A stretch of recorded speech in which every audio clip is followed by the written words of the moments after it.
Section है। आप बताओ कितने, 3 बोलोगे 4 बोलो, आप बोलोगे उस हिसाब से 3 ही है। चलो ठीक है, 3 पर ही करते हैं बात। 3 सेक्शन है, ये हमें पता लगा। तो आप सबसे पहले इनमें से अपने को ये तय करना है कि हमें कौन से सेक्शन के विद्यार्थियों की एग्जाम लेनी है, ठीक है ना। अब हम उनसे पूछ रहे हैं कि सर बताइए आपके विद्यालय जहां ये स्थित है, इस क्षेत्र का पिन कोड क्या है, ठीक है ना।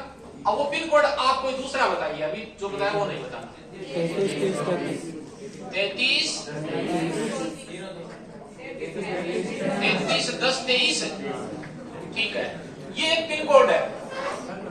ये विद्यालय जहां भी स्थित है, हमने उनसे पूछा, एक रफ कागज पे हमने पिन कोड लिखा, तो इसको लिख करके इसके अंकों को आपस में जोड़ दीजिए और तब तक जोड़िए जब तक कि इकाई का अंक प्राप्त न हो जाए, तब तक जोड़ना है। अब हम इसके अंकों को आपस में जोड़ेंगे तो 3 3 6 1 7 2 9 और 3 12, ये आ गए 12। इनको आपस में फिर जोड़ दीजिए, इनको फिर जोड़ेंगे तो कितना आ गया, 3 आ गया। ये इकाई का अंक है, 3 आ गया ना, यही इकाई का अंक है। अब हम पहले सेक्शन के पास में खड़े हो रहे हैं, हमें पहले सेक्शन से शुरू करना है।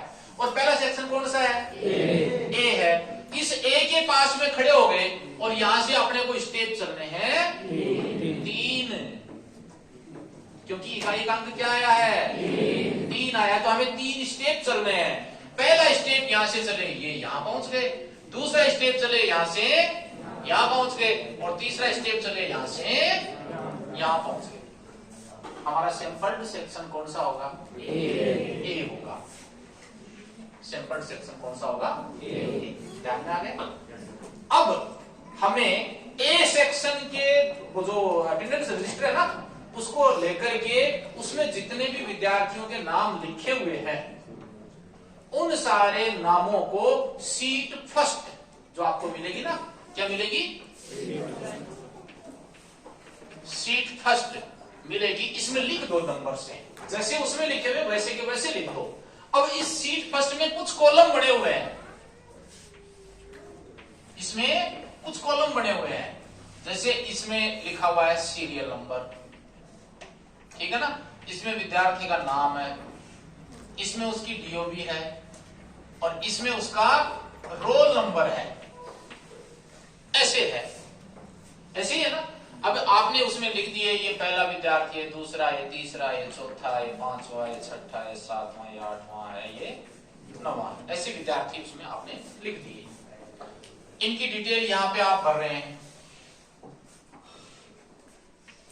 ऐसी ये सीट आएगी। अब इसमें नाम लिख दिया, उसकी डीओबी लिख दी, रोल नंबर अभी मत लिखना है। रोल नंबर आपको क्या लिखना है कि यहां पे देखो अपना इकाई का अंक क्या आया था, 3 आया था ना, तो तीसरे बच्चे को रोल नंबर दे दो 1।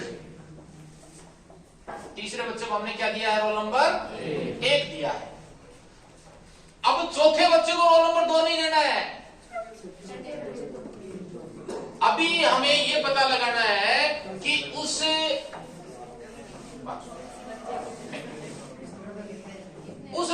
रजिस्टर में कितने बच्चे लिखे हुए हैं, उसमें मान लो उसमें 50 हैं, ठीक है ना, तो हमें इन 50 में से 30 छांटने हैं ना, तो इसमें 30 का भाग दे दो। ये जो आएगा इसको ऐसा ही बोलते हैं, स्कूल इंटरवल, विद्यालय अंतराल, इसको ऐसा ही बोलते हैं। 30 का भाग 50 में दिया हमने, तो ये आएगा 1.66। इसको राउंड ऑफ कर दो, ये आ गया 2। अब देखो ये जो तीसरे बच्चे को हमने पहला रोल नंबर दिया ना, अब 3 में 2 जोड़ो तो 5 को 2 दे दो, 5 में फिर 2 जोड़ो तो 7 को 3 दे दो, ऐसे चलते जाओ। और अंतिम बच्चा जो 50वां है, जब हम वहां पहुंचेंगे तो हम देख रहे हैं कि 49वें बच्चे को हम एक रोल नंबर आवंटित कर चुके होंगे, ठीक है ना। इस हिसाब से चलेंगे तो 49 वाले का नंबर आएगा, तो 50 वाले को देना नहीं है, क्योंकि 2 जोड़ेंगे ना 49 में तो 51 आएंगे। अब 51 है नहीं, 50 ही है, तो अपने किधर आ जाएंगे, फिर करके 1 पर आ जाओ, 1 को अगला रोल नंबर दे दो। फिर हम जाएंगे देखेंगे हमने 3 तो दे दिया इसको, तो 4 को दे दो। अगला रोल नंबर किसको देना है? 4 को दे दो। 4 के बाद में 6 को, फिर 8 को, 10 को, इस हिसाब से हमें रोल नंबर। क्या आपको इस प्रोसेस के बारे में कुछ और पूछना है? बच्चे हो या 30 से कम हो तो